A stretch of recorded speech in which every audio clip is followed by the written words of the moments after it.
Bore da, ni hao, good morning, and welcome to our webinar this morning, Exporting China. I'm just going to go through a few housekeeping.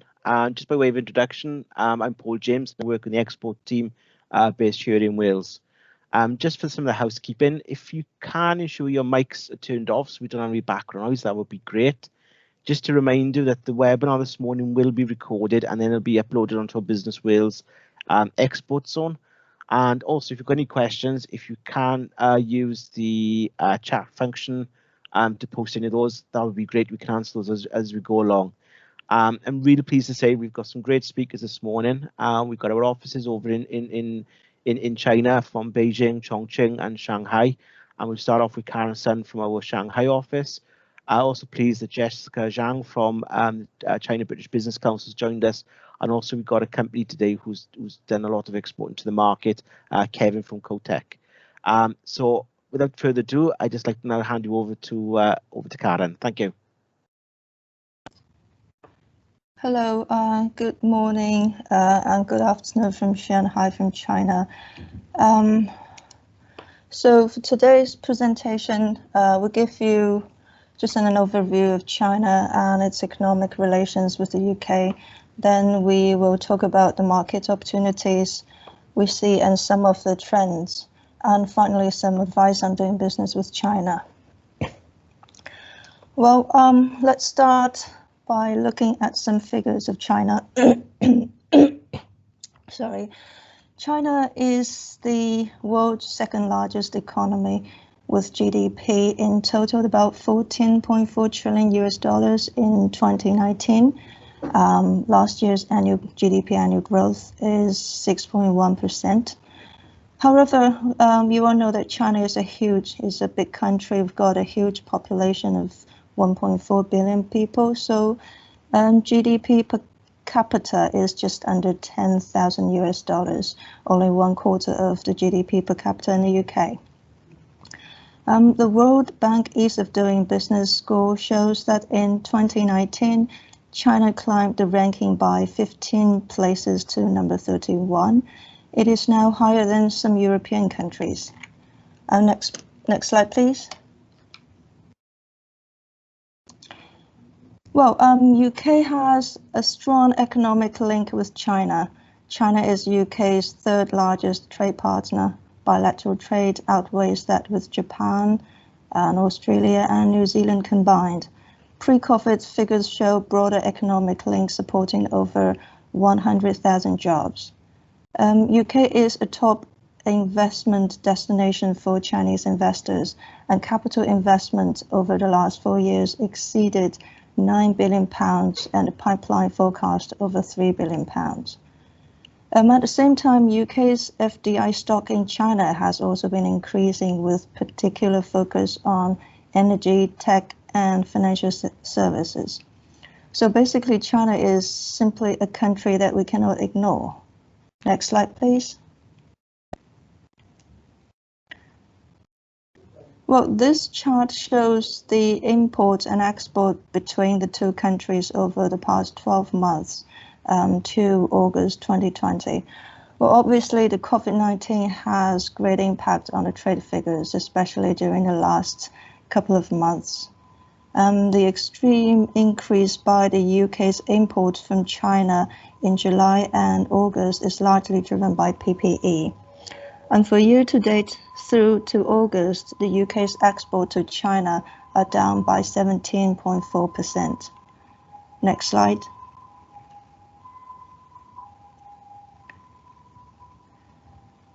Well, COVID is an inevitable subject. China was the first country to be hit by COVID, and economic activities came to a complete shutdown in February and March.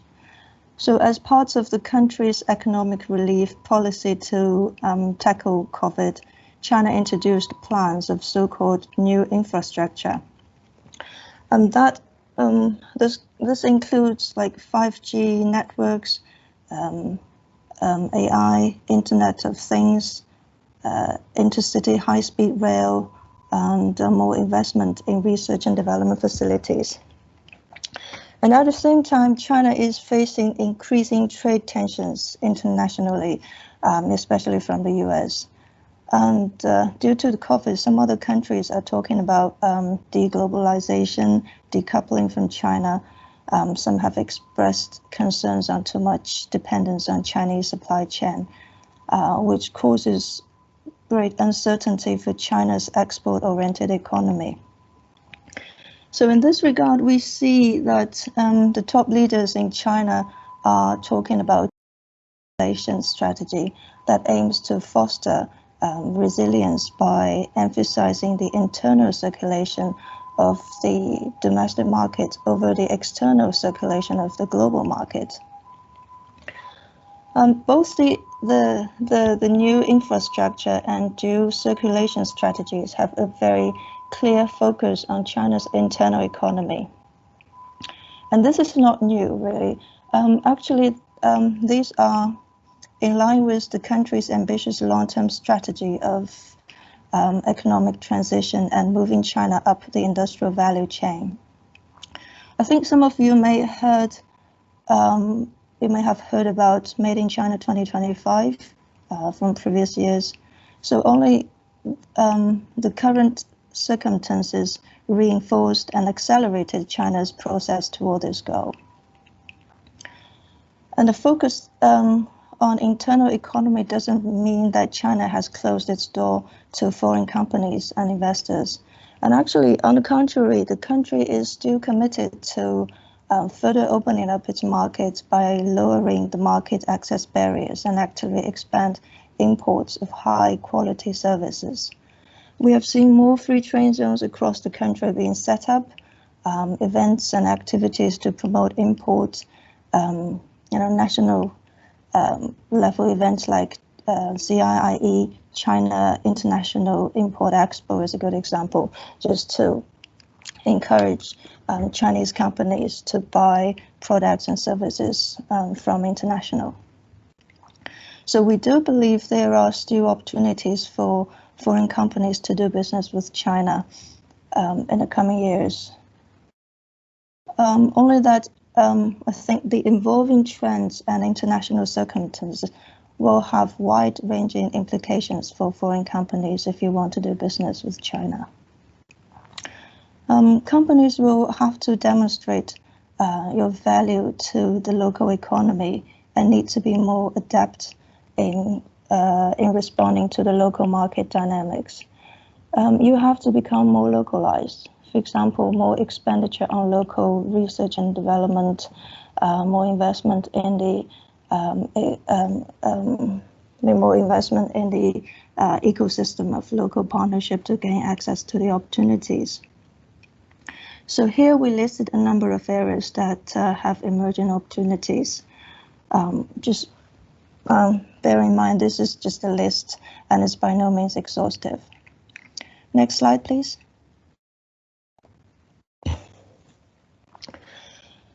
Technology. Among all sectors, technology stands out as the most important and has far-reaching implications. China is aiming to drive growth through innovation and invest in technology, commercialization, and international collaboration. And the country is aiming to become the global leader in high-tech and innovative the future. Particular focus is here artificial intelligence, big data, Internet of Things, smart cities, fintech. AI and big data, the market is set to grow really quickly, and currently there are many businesses still at startup stage, so there's a room for international collaborations. Internet of Things is driven by growing demand for smartphones, connected devices, industrial automation, and cloud computing.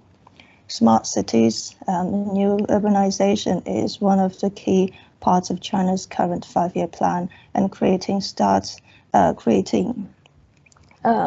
the low carbon city is an important part of this. Fintech, the focus would be on blockchain technology, digital currency, it is a major area in the service sector that China is further opening up. We see many supportive policies being introduced and regulations being relaxed. Next slide, please.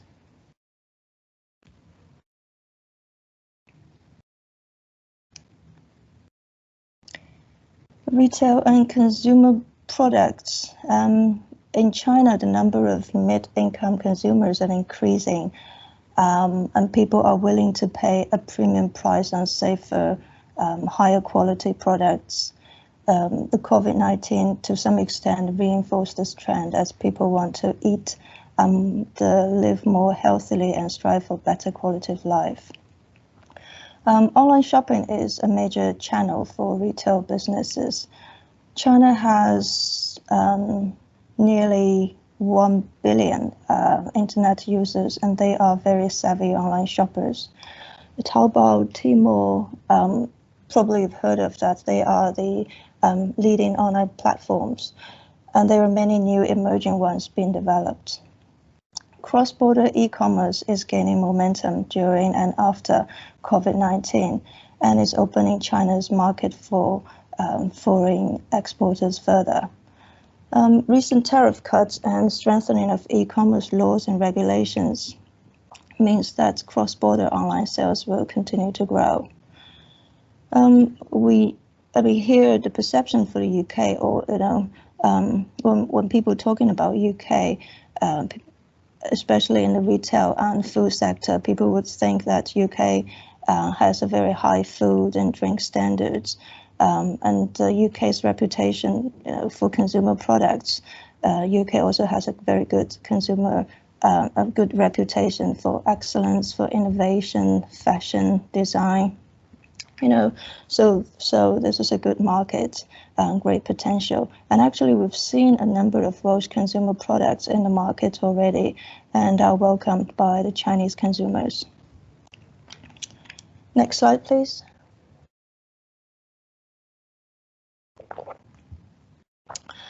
Well, healthcare and life sciences. This is also a fast-growing sector, driven by an increased demand and changes to regulations.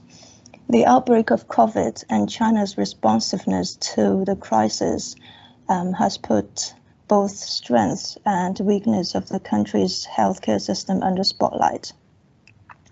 So now as China's healthcare industry starts to recover and to rebuild from the aftermath of the crisis, lessons learned from the pandemic outbreak will underpin the direction of the sector's future transformation. China will have to rethink its priorities within the healthcare system, and we believe areas like better health infrastructure, digital services, hospital management, for example, are now on top of the list compared with the pre-COVID period. Other opportunities in the sector include new treatment for diseases, innovative pharmaceuticals, biotech, genomics. China has one of the world's fastest aging population. So demand for healthy aging is also high. We talk about growing middle class. So this is also a driving force for the development of private treatment and private hospitals, and a treatment for women and children. I mean, the demand for mother and baby care is also high. Next slide, please.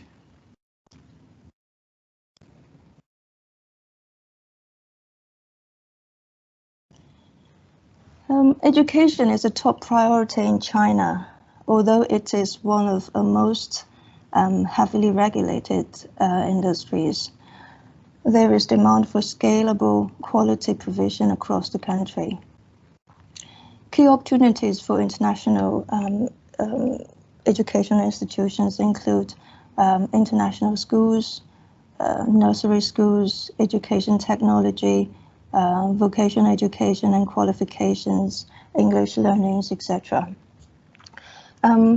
Here I would like to just highlight one of the areas in this sector, that is educational technology in relation to online learning.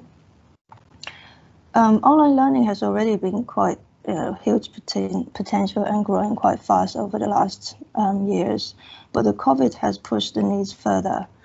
During the lockdown, schools and universities were forced to move online and use educational software to deliver lectures, manage class participations, conduct online testings, etc. So now that teachers and students are becoming more familiar with online education, the use of educational technology is likely to become more widespread going forward. So education technology will not just be used for distance learning or during emergencies like this, but it will get integrated alongside traditional offline classrooms. Next, please. Well, so far we have been talking about opportunities and market potentials. However, the reality is that many Welsh companies, well, actually, indeed, many British companies still consider China a challenging market. Many Welsh companies think China is a market that is too far away, too different. The language is very different from the UK or from Wales, which makes them feel uncomfortable when dealing with China. To some extent, this is true. And to make things more complex, China is a vast country and is diverse. Even within China, there are different cultures. People from different parts of China speak different languages or dialects. People's way of living are different from places to places. Consumer behaviors are different. So basically, China is not a one-size-fits-all market. Regulation and market access. In some sectors, government controls and restrictions are in place. So it is important to check the laws, regulations, standards, and certifications requirements that may apply to your business. IP is always a concern for many Welsh companies. IP risks are real in China, I have to say, and should be considered early. However, the IP and legal systems in China are improving and have developed so that risks can be managed in most cases. Next slide, please. So what you should do. It's important that you do your homework to understand the market. The Welsh Government Trade Team has various programs that can help you get started. Try to understand if there are any restrictions or if there's any market entry barriers for your products or services if you want to export to China. If any licenses you need to obtain in advance. It's better to involve professional services, lawyers, business consultants for advice in early stage. Develop a market entry strategy and consider how to protect your IP in China is very necessary. Next slides, please.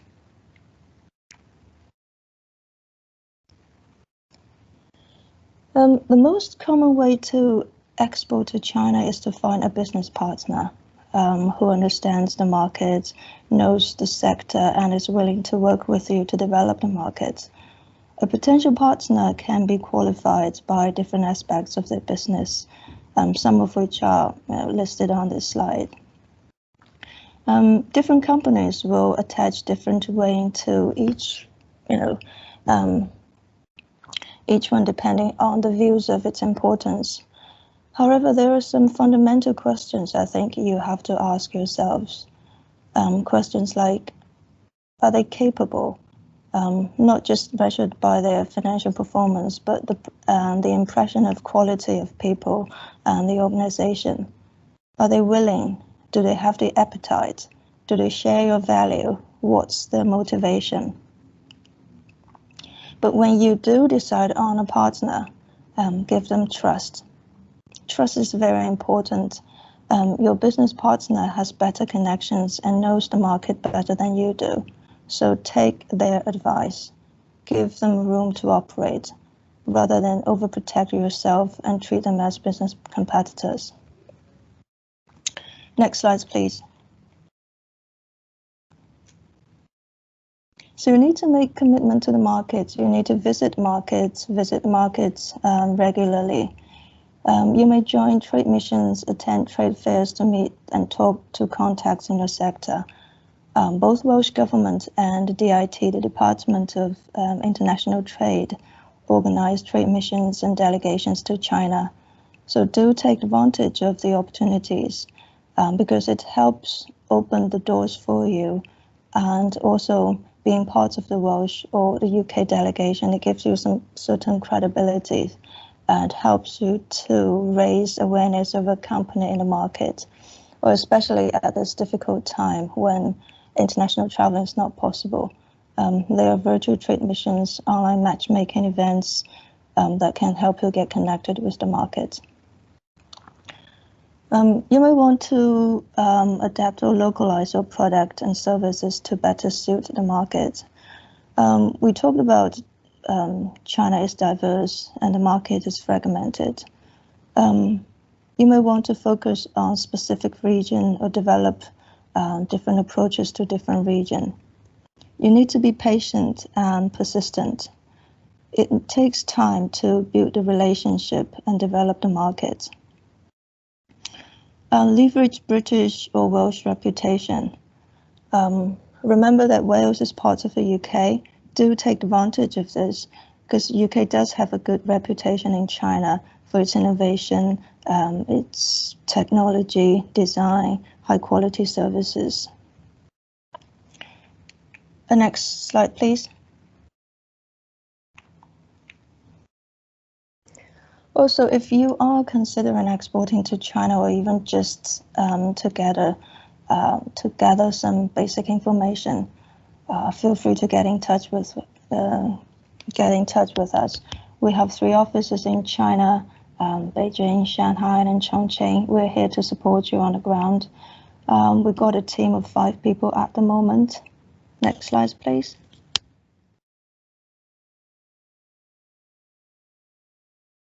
How we can help you? We are well connected in the market. We work with our British partners like DIT, British Council, China-Britain Business Council, BritCham. Working with them, we can give advice on local market insights, provide sector knowledge. We can support on government relations, and we can help you promote your business on the ground. So feel free to get in touch. We are more than happy to help you, to work with you. Here on the slide, we have our 3 office email address on this slide. So if you have any questions, just get in touch. Well, thank you. Thank you, Karen. That was a really informative presentation. We will be circulating the presentations after the webinar this morning.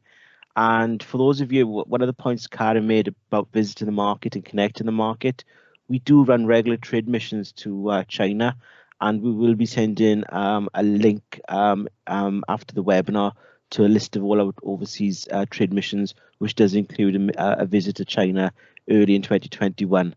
It'll probably be a virtual mission at the moment, but we have done physical trade missions to the market in the past.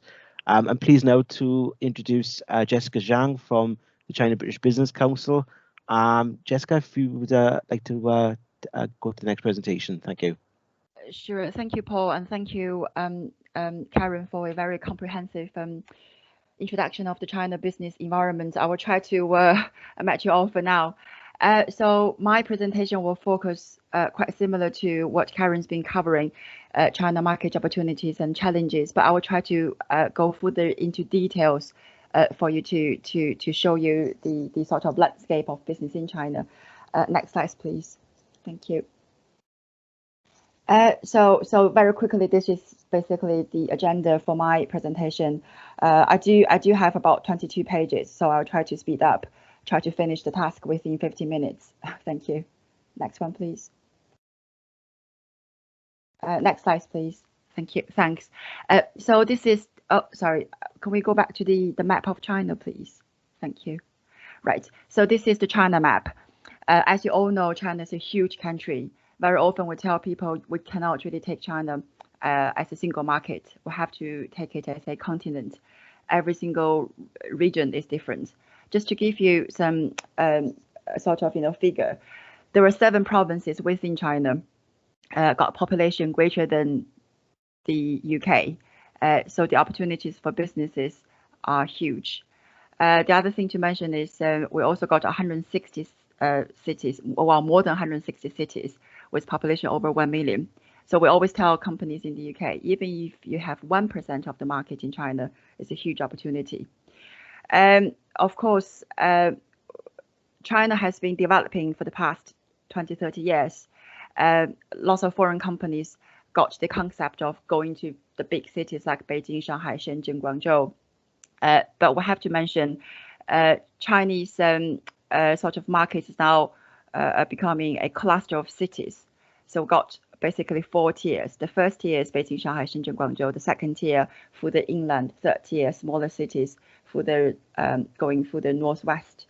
So many of those cities are increasingly joined up, providing a cluster of markets. And also, they're not really small. For example, if you look at the middle of the map, we've got Chengdu, Chongqing, Kunming. They got more than 20 million urban citizens, and that's a huge potential for companies to tackle. So our message is: do look beyond the normal sort of cities in China. There are lots of opportunities out there with less competitions. Please, next one. Thanks. Next page, please. Thank you. Next page, please. Thanks. So just very quickly to show you this. We have to go back up. Sorry, we have to go back to page 3. Deep structural changes.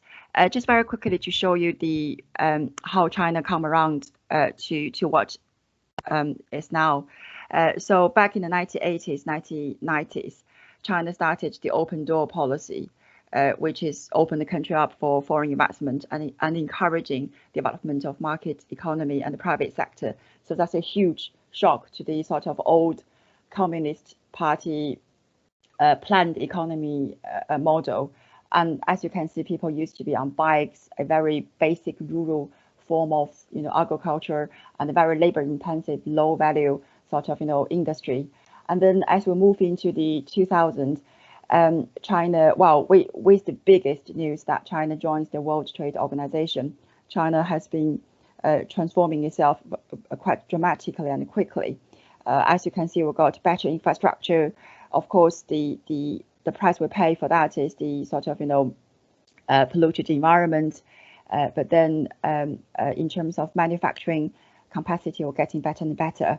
But then transforming into the current decade, we can see a huge growth in the domestic consumption, and also the rise of e-commerce and also the mobile phone usage in China basically created a very lucrative upper middle class or middle class consumer base for companies. And also cities are becoming more and more cosmopolitan, and China is trying to upgrade the value chain to be more R&D focused, try to get rid of the image of the factory of the world. Next slide, please. Can we have the next page, please? Thank you. Right, as Karen mentioned just now, we need to go back up to the key government initiatives. Yeah, thank you. We have to mention one thing. With all this vibrant economic growth, China is still a one-party sort of country policy. So everything is still very top-down approach, and there's a certain degree of planned economy still in the market. So as a country, as a government, we have this 5-year plan every 5 years, which is setting the tone of the growth of the country. So this is the current one. The current 5-year plan has an emphasis on sustainable growth, promoting living standards, and emphasize on reform and innovation. And of course, Karen mentioned about Made in China 2025. Basically, this is designed to transform China from a manufacturing giant into a world manufacturing power, aiming at transforming China into a leading manufacturing position by the year of 2049. The other very popular phrase when we talk about China is the Belt and Road Initiative. It is a very sort of macro, very broad infrastructure development strategy adopted by the government back in 2013. It is still quite difficult to evaluate the actual, benefits of it, but basically it's China's plan to connect, to revive the old Silk Road by connecting Asia, Europe, and Africa. And of course, the Internet Plus scheme is a attempt for the Chinese government to boost local economy growth by encouraging new sort of industrial sectors like mobile internet, cloud networking, big data, and all the other internet related things. Next one, please. Next page. Thanks.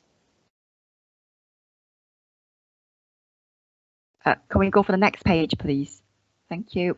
When I was preparing the presentation, I think Karen was very particular for me to include a slide about the current political background.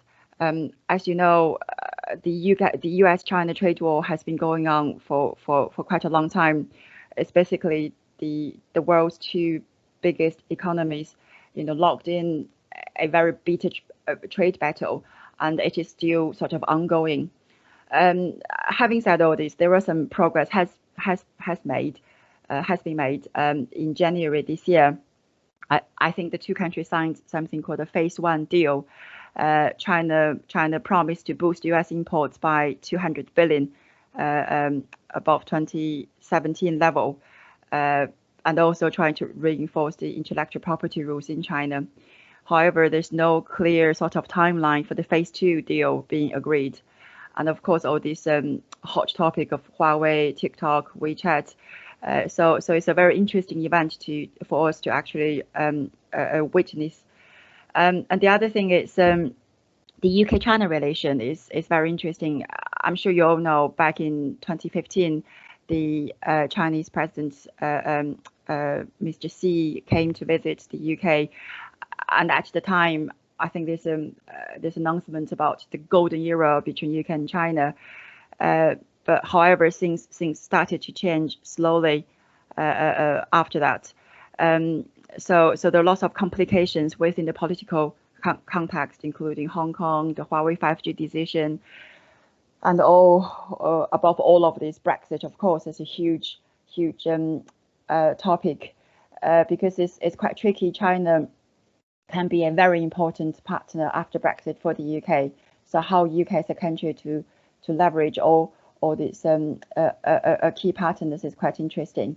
But one message to take away is, despite all these noises, all these turbulences within the political context, I can tell you that on the operational level, we have seen a sort of a steady increase of business inquiries in terms of exporting to China or sourcing from China. Many of the business I talk to are still focusing on, getting their products or services into the market. So there are still some positiveness there. The next page, please. Thank you. Can we have the next slide, please? Thank you. Very quickly to go on to opportunities for Welsh companies in China. Traditionally, sourcing is a very important element of trading with China because China is sort of a cheap supplier of everything we're manufacturing, from mobile phone to microwave to anything basically. However, things are changing because the labor cost, the production cost is now increasingly getting very expensive. So companies in the UK are looking elsewhere, Bangladesh, Pakistan, even Eastern European countries. So when you think about sourcing from China, you have to make sure you add up all your numbers. The hot topic of China in the past 5 to 8 years is actually selling to China.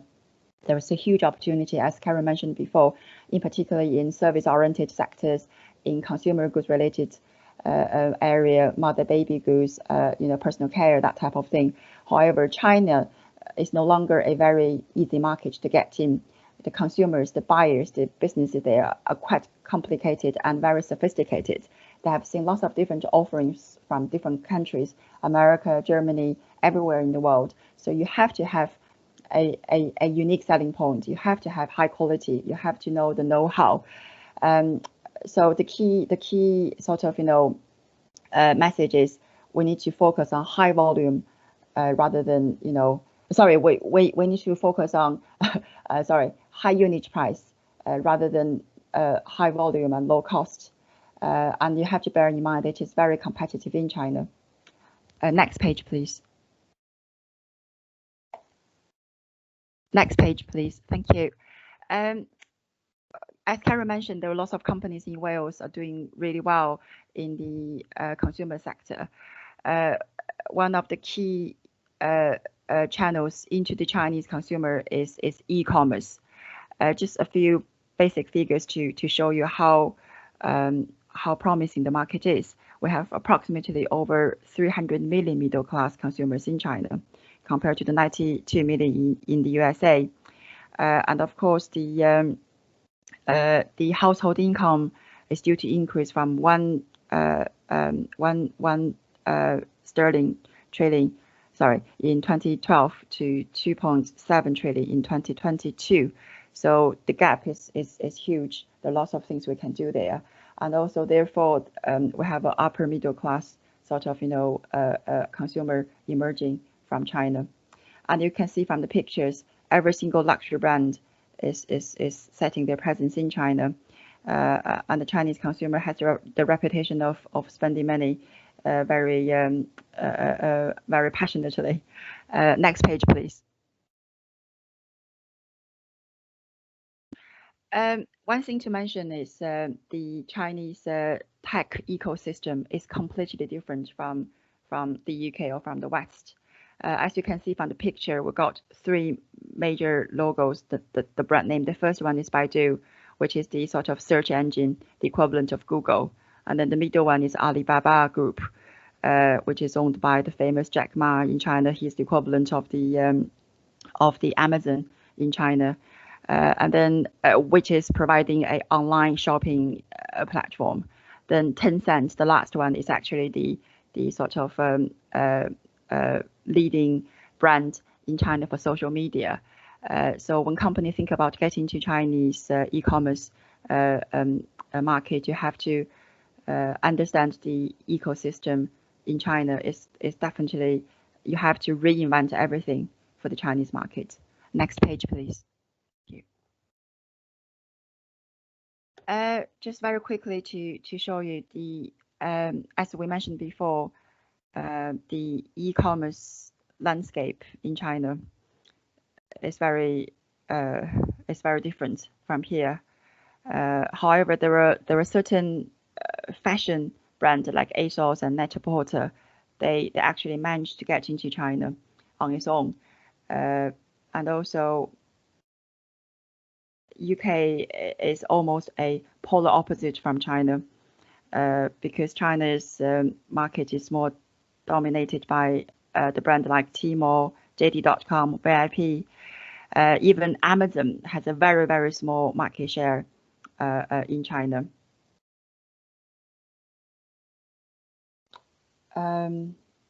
Generally speaking, the challenges have meant that there are so many UK leading retailers have taken a much slower approach when it comes to e-commerce in China. So it is important to do the homework and to establish a domestic sort of e-commerce platform in China. Next page, please. Just very quickly to show companies who are interested in doing e-commerce in China. There are three major sort of channels when you want to sell into the Chinese consumer. The first one is the sort of very traditional way of selling, which is on the right-hand side of the screen, through distributors, through importers, or through a wholly owned enterprise, which takes a lot of commitment, both financially and resource-wise, for UK companies to set up. However, that traditional way will give you a very solid foothold in China, and you can do both online and offline physical shop type of retail. So it's more like a solid sort of step into Chinese consumer market. The middle column, which is cross-border e-commerce platform, is very interesting. It's actually providing the UK companies or the UK brands a sort of shortcut into the Chinese market. But of course, within the cross-border e-commerce area, we've got two separate potential opportunities. One is the .com. One of them is for you to set up your own website, or you can sell things on WeChat store. And then the other one is the Chinese marketplace. Things like Tmall, JD.com. But then you have to find a local TP partner. Then the other side of the column on the far left-hand side is the domestic retail online stores, and also Daigou. Daigou is a particular way of selling into the Chinese market. It's basically Chinese people in the UK buying things domestically here, then sending them back to China. This is getting more and more difficult because of the tightened up regulation in China. Next page, please. So just quickly to go through the e-commerce route again, because wow, there's a distinctive difference between a regular e-commerce in China and cross-border e-commerce. As you can see from the chart, if you go for cross-border e-commerce, you don't have to go through the import regulations. You don't have to go through the registration because China requires annual test. So certain skincare products cannot easily get into China. So the cross-border e-commerce will give you a quicker access to the Chinese consumers in the market. The downside of that is you probably will have to pay more commission to the TP partners, to the actual hosting website in China. Next page, please. So just very quickly to summarize the advantages and disadvantages of the cross-border e-commerce and general trade and like a normal import. I won't go into details now because of the limited time. Happy to have one-to-one session with companies who's interested in this particular area. It is quite a complicated product to navigate through, but once you actually set up the system, the e-commerce income will be quite dramatic, quite beneficial for companies here. Next page, please. So having said all these interesting opportunities in China, it's not to say that it is easy to do business in China. There are lots of practical issues and challenges. The CBBC has done a market research with all the UK companies doing business in China to identify the key challenges. So this is the list of the top 8 sort of practical issues companies are facing. Regulatory bureaucracy, because as we said, China is a very hierarchical market still, so you need to know who to talk to. You have to get comfortable to deal with the government regulatory bodies, and relationship is vital. In China is more focused on sort of personal connections, focus on establishing solid relations. Although things are changing now, the young modern business owners are much more savvy. They focus on the actual products, the actual service. But because of the long distance, you have to spend some time to nurture that relationship. And of course, language, culture, localization. So China is not a quick one. You have to have the commitment. Can I have the next page, please? Thanks. Could we move? Yeah, thank you. In terms of cultural differences, I'm sure you've noticed how people behave differently in China and the UK. We've highlighted a few interesting facts. The sort of group-oriented culture in China is still there, and in the West is very individual focused. Can we have the next page, please? When you press the button, then there's something going to pop up. Yes. So this is the perception difference. The key thing is to do business as you do in other markets. There's no difference in China, but you have to just bear in mind all these subtle cultural differences, behavior in terms of the behavior, and make sure you navigate through things very carefully. Next page, please. Karen did mention about the IP protection, how important it is in China. Just to show you some interesting photos we've taken in the market. The Chinese private business owners can be very creative. So before you even think about getting to China, you have to have a IP plan. You have to identify what is your IP, what do you want to protect? Is it the patent or trademark or copyrights? Also in terms of trademark and brand name, sometimes you have to consider both English and Chinese. I think there's a famous case for Starbucks. They've registered Starbucks in English in China, but they didn't register Xinbake, which is the Chinese name of Starbucks. So there's a Chinese company registered in Chinese and then came back to say, pay me for the Chinese name I've registered for you. So this is all the things you have to consider. Can we go for next page, please? Thank you. So carry on the IP topic.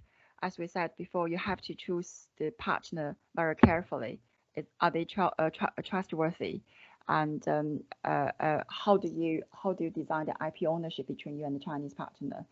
The IP doesn't really stand still. It changes all the time. And to keep up with the market, you have to keep the core technology in the black box in the UK probably. But then you have to keep on top of things, carry on, generating new ideas, new designs, and also you have to think about the distributor sort of agency network in China. How does that link with the IP? And also you have to talk to your local partner about their idea, how to protect the IP in the local market, try to work as a team. Next page, please. In terms of how CBBC can support you, this is the map of China. CBBC has established for over 65 years in China and in the UK. We are a UK organization, partially supported by the government in the UK. So our main sort of remit is to supporting UK companies to sell services and products into China. This is the local presence of CBBC in China. We're covering all the big cities like Beijing, Shanghai, Shenzhen, but also the second, third tier cities. I think we have about just under 100 staff in China. So when you actually get into the Chinese market, you're not alone. You've got all this supporting network available for you. Next page, please. In terms of the practical services available for Welsh companies, I've listed all the major commercial services we have within CBBC, but depends on your journey to the Chinese market. You may cherry pick different services at different time. So we have market research services, for example, China Gateway, which is a tailor-made market research, which is designed to actually handhold you through the whole journey of identifying exporting partners, scoping the market opportunities, that type of thing. And of course, we can do company credit checks. We can provide visa services. We can provide a very comprehensive consumer brand services. And also we can help you to employ staff in China, requesting proposals from service providers. And the other thing to mention, we have something called Launchpad, which is a risk minimizing sort of incubation facility in China. So before you commit completely into the Chinese market by setting up a legal presence, the CBBC team can hire somebody on your behalf to carry out the business development work in the market. Next page, please.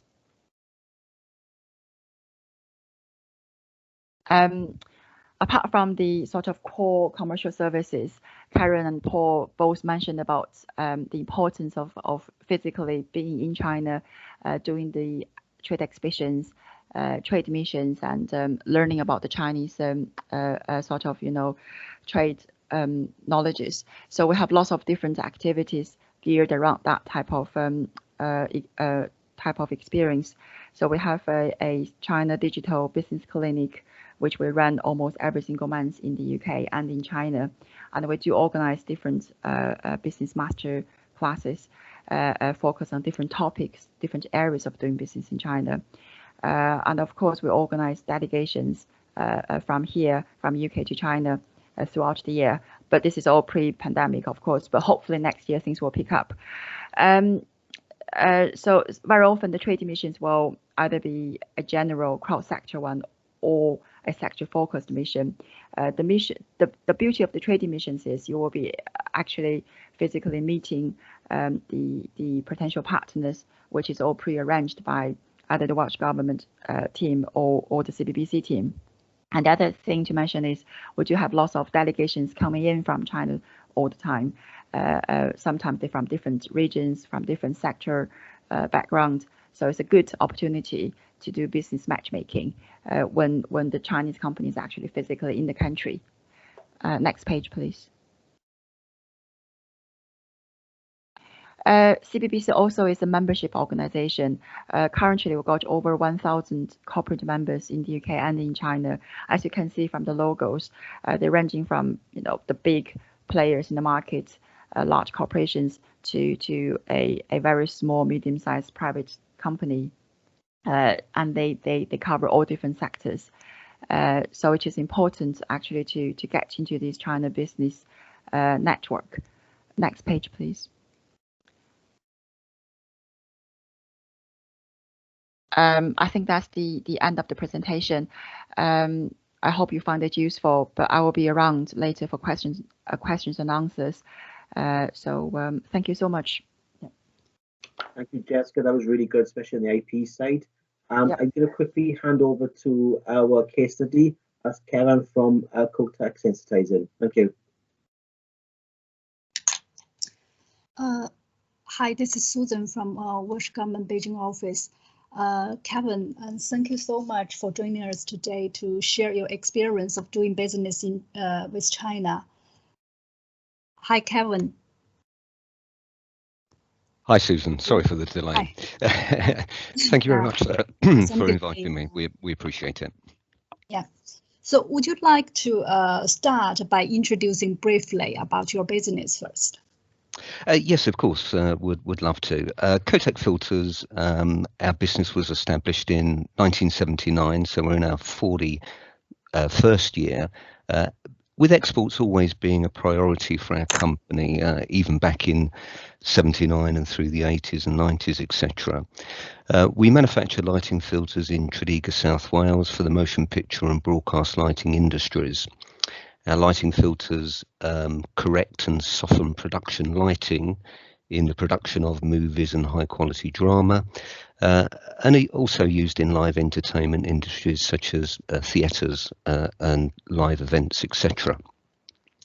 As far as China itself, we sell through one exclusive distributor based in Shanghai, and they distribute the Kotak filter brand throughout China into a dealer base who then sell on to end users on our behalf. Yeah. Okay. So you just mentioned that Kotak does have a long history of export, but for the China, you got exclusive distributor. So when did you start it, and could you tell us a bit more about your experience of doing business with Chinese companies? Yes, indeed, absolutely, Susan. Our first order actually from our current exclusive distributor based in Shanghai was April 2018. So relatively new to us, and already building a very strong relationship with them. They're their growth is quite remarkable. In our whole history, we've never seen anything quite like it. But interestingly enough, we had tried previously to enter the Chinese market way back in 2008. And at that time, we found great difficulty in finding a distributor that would seriously consider importing from the UK. There is at least one lighting filter manufacturer within China. So the attitude back in 2008 was to purchase the cheapest price product. We therefore just couldn't compete against them. However, during the following 10 years to date, the Chinese government have invested heavily in new facilities for producing movies and high quality productions, dramas, etc. So that put a lot of money into our specific industry, whereas prior to 2008, that wasn't happening as much. Our industry was developing, but nowhere near at the rate from 2008 onwards. Also through this period, China has opened up a lot more and developing an appetite for Western manufactured products that sell at a premium. Now, of course, the enterprising Chinese entrepreneur realizes that if they can negotiate an exclusive arrangement with a Western manufacturer, it can be far more profitable for them than perhaps buying a local product that many other distributors are selling within their regions. It's just becomes all about price. So we negotiated one of these exclusive arrangements with a company in Shanghai, whereas prior to this, they just simply weren't prepared to invest in sales and marketing if they didn't have that exclusivity from us. I mean, this all takes time from the exporter's perspective. It's all about time and investment and in-market visits to get that trust and to understand who you want to do business with. Yes, exactly. As actually that your point was mentioned in Karen's early presentation is mainly about a commitment and also about the trust with your partner. As you just mentioned that you firstly to look into the market is in the year 2008, but actually the business start grow and achieve a big growth actually is start 2018. So among this period, it's really 10 years. It's really a big commitment from your side. And also, I think I was very pleasure to work with you in the past 2 years while you are visiting China market, especially in Beijing. Well, accompany you to visit the BIRTV, the professional exhibition in your sector. I can tell that actually you have done a great preparation work before the visit, which is really important to make your business trip always very productive. So could you tell us a bit more about, normally what kind of preparation work you have done and how you did it? And do you find it's really is a key for you to achieve the success? Very definitely, Susan, it is. And if we just look at our Shanghai distributor, within a very short period of time, they're already within our top 5 spending customers, and completely confident they have the potential to continue growing their sales with us. They've been very successful on our behalf. But answering the question on the research side, yes, we absolutely do. So certainly we research our target customer well ahead of any international travel. We want to utilize as much time as possible in front of our potential customers. Therefore, we need to know who we'll be talking to before we travel and well before we travel. So when we're researching a new market such as China, we'll usually time our visit around a national or international exhibition. Susan's already mentioned BIRTV in Beijing. That is the go-to exhibition in China for our industry. And the first time we visited that particular show was in 2018. And from utilizing the exhibitor's website, we can then easily see who the exhibitors are. And we can take links off of the organizer's website to research each specific exhibitor in detail. So from this, we can understand whether they're likely to have interest in our products. Ahead of going to Beijing for the first time in 2018, we also had a small database of Chinese dealers, distributors. We knew little about them. We reached out to all of them ahead of travelling out to Beijing, trying to set up meetings with them at the exhibition. And this we achieved with not everybody, but the majority. The majority were interested in meeting with us. And that small database, interestingly enough, came from an international exhibition that we do every year in America, based in Las Vegas. And of course, that venue, that exhibition, attracts distributors from around the globe, China being one of them, of course, and China are traveling internationally a lot more.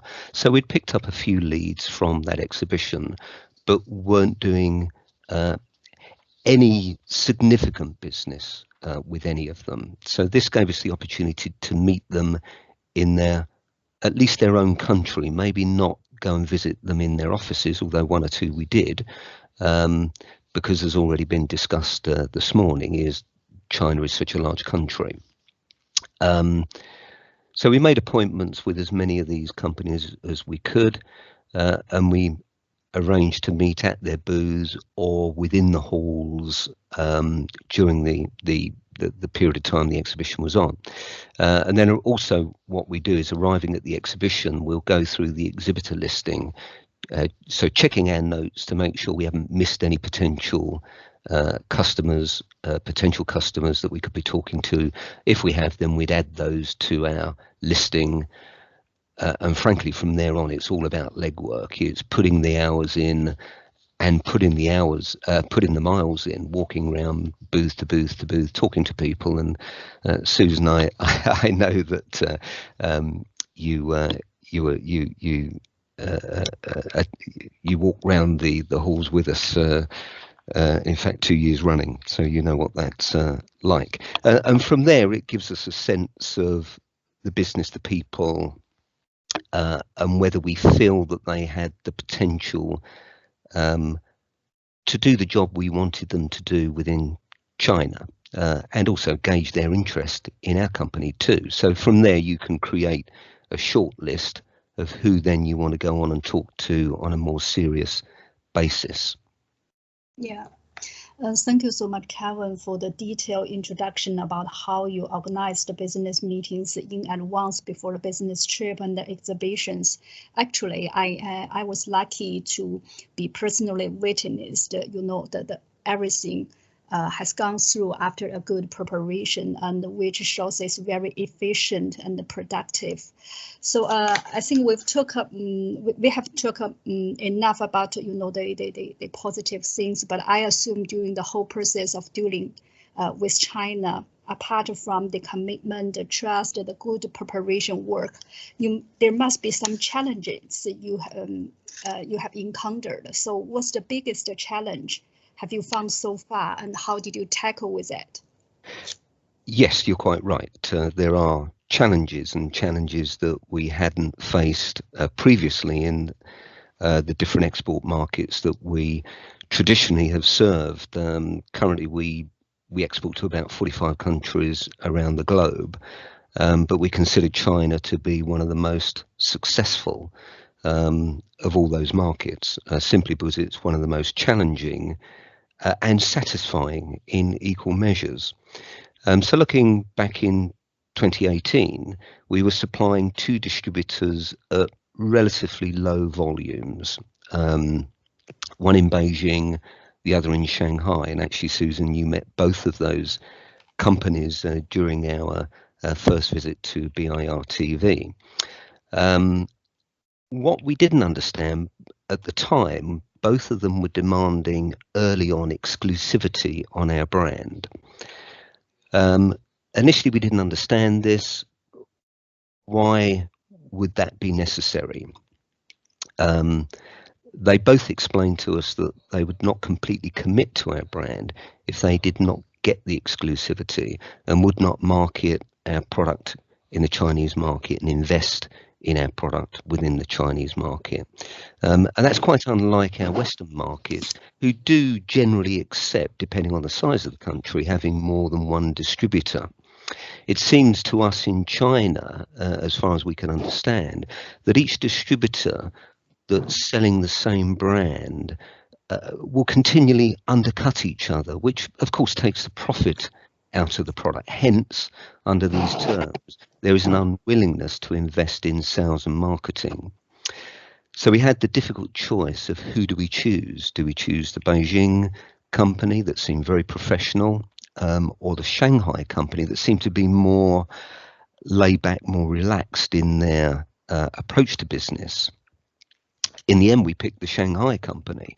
After Beijing, we travelled down to Shanghai to look at his company and have further meetings with them, and found they were a very ambitious young company that had an ambition to grow quickly. The owner of the company at the time, a 38-year-old gentleman, had already been very, very successful and a very rich guy as a consequence. So we decided to go with the Shanghai company, and we negotiated a 5-year exclusivity distribution agreement with sales targets included. So we went into a formal agreement, which is unusual for our company. We only have one other similar formal agreement in our global markets. So we consider that we're fortunate that many Chinese companies do speak English. However, this can give you a false sense of security that your host understands everything you say during the meetings you have with them. In our experience, this is very often not the case. Our experience with Chinese people that we've met, they're very hospitable and don't want to seem rude to the guests by asking them to explain or they don't understand. You therefore can walk away from a meeting thinking your message has been understood, but actually it hasn't been. That's not the case. So we consider it very important, certainly in the initial meetings, that you have good translation. And I have to say, it gives me a good opportunity during this webinar to say thank you to Karen and Susan, who both have excellent translation skills. They really do, and that in any just so important. So what you say can be translated into Chinese, and what your hosts, and interestingly to us, even though a lot of people you spoke to can speak English, they choose when there's a good interpreter in front of you to speak in Chinese, and then the interpreter interprets that back to you in English. It of course makes a meeting last a lot longer, but what you get is good clarity at the end of it. So your host understands the message you're trying to put across, and you understand their reaction to it. And it actually creates more questions and a more fulfilling meeting, I think, for both parties. I can't stress from our perspective how important that was. And certainly having good translation, it saves a lot of confusion and time wasting when you get back to your offices in the UK and you try to follow up via email or video conferencing thereafter. It's also very important in understanding if you've chosen a distributor that can transfer funds overseas, for example. Not all Chinese trading companies have the right licenses to do this. So it is something worthwhile checking during your meetings, particularly if they're escalating to a point where you think you're going to be doing business with them. If it's the case where they can't directly transfer funds to you, they can use agents. The downside to this, it will cost them a percentage of the transfer value. So it's worth checking that, one, they're aware of this, and two, they're prepared to do it, because of course it does reduce their GP. It's a cost to their business doing that. The other point we'd briefly make is we generally, in fact, with the Shanghai company that we deal with, we always invoice in US dollars. It's a currency that is well understood in China, and it makes quoting much easier. They understand their costs with clarity if you're quoting in US dollars. So we just simply operate a US dollar account. We import certain products that we pay in US dollars, so we pay out US dollars from that account, and various customers globally pay into our US dollar account. So it's actually quite convenient for us as a company. That actually works very well. Yeah. Oh, thank you so much, Kevin. I think actually that your answers not only covered my question about how you tackle with the challenges, and also has already included a point I tried to ask. The last question is about what kind of advice you would like to give to the Welsh business who are planning to trade with China.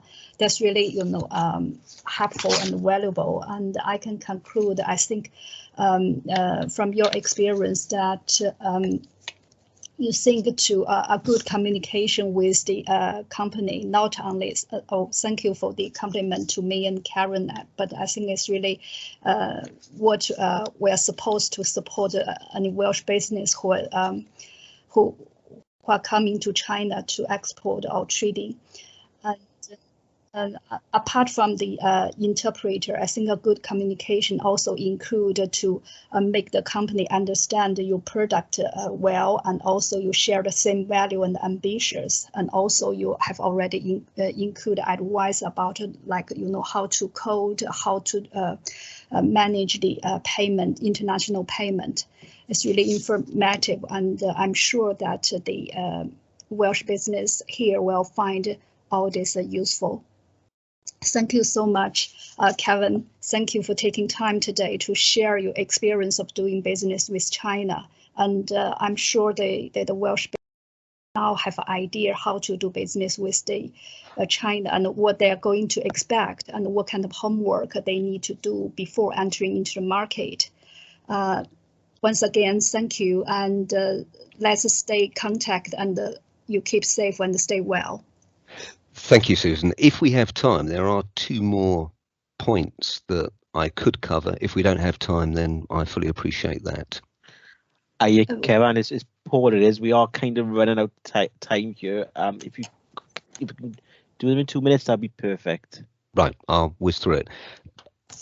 I stress traveling to China is all important if you want to do business in China. Strong branding, messages, quality, made in the United Kingdom, all very important. Pre-arranged meetings allow plenty of time. Your host, in our experience, always wants to invite you to lunch. That's a really important function to the companies that we have meetings with. Accept those invitations and go to lunch is my advice to you. So allow time within your scheduling to do that. And just finishing off on that topic, certainly when we meet up with our Shanghai distributor, we spend an enormous amount of time with them. Lunch, dinner, we socialize, we get to know them, they get to know us. It creates trust and it creates a relationship. That is really important in the Chinese market. You do need to do that. Thank you, Kevin. Yeah, I think that point is really, very sensible and a good suggestion. I think you have done, a really great job in China and covered all the key points. That's why you achieve a big success in the past 2 years. Again, you know that we are always there, me and Karen and other colleagues in China. So anytime you need us, just give us a shot. Thank you, Susan. All the very best to you. Yeah, thank you. Thank you, Kevin. It was brilliant to hear about your success in China, and I really appreciate you sharing that with us today. I'd also like to thank Jessica from CBBC for today's presentation, and also to thank Karen and Susan as well from our offices in China. Working with you was always one of the best things on my job. I love working with the China offices. So thanks again, guys, for the presentation today. We will be sharing the slides and the presentations from today, and if you've got any questions, our contact details are on there. So thank you for the webinar this morning. I'd like to thank the speakers again. Thank you very much. Xie xie. Thank you. Thank you. Thank you. Thanks. Thank you.